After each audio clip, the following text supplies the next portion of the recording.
अस्सलाम अलैकुम दोस्तों, कैसे हैं सब। उम्मीद करती हूँ सब ठीक हूँ। ये आज मैं आपके लिए लाई हूँ एक दिलचस्प कहानी, गरीब लड़की और अमीर राजकुमार की कहानी। ये कहानी एक गरीब लड़की और अमीर राजकुमार की है। एक छोटे से गांव में मरियम नाम की एक नेक दिल मगर गरीब लड़की रहती थी। इसका बाप मजदूरी करता और माँ कपड़े सीना जानती थी।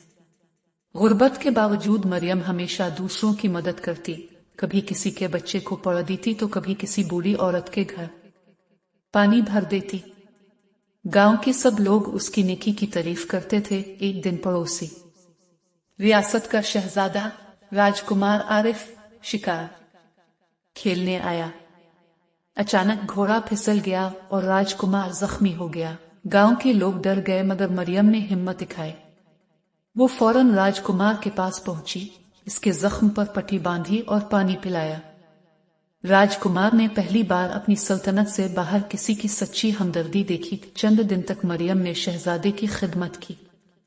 इस दौरान राजकुमार ने इसकी मासूमियत, हमदर्दी और पाकीज़गी को देखा। आहिस्ता आहिस्ता से एहसास हुआ कि असल दौलत मोहल्लों और सोने के खजाने में नहीं बल्कि नेक दिल इंसान की खिदमत और मोहब्बत में है।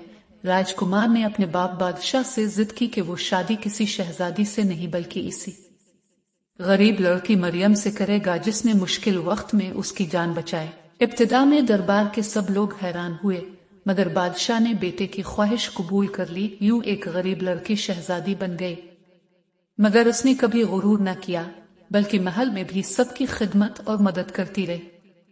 रियाया इसे अपनी हकीकी बहन समझती और दुआएं देती। कहानी का सबक यह है कि असल दौलत दिल है और मोहब्बत उन्हीं की सबसे बड़ी बादशाहत है। कहानी अच्छी लगी हो तो लाइक, शेयर एंड सब्सक्राइब कीजिएगा। शुक्रिया।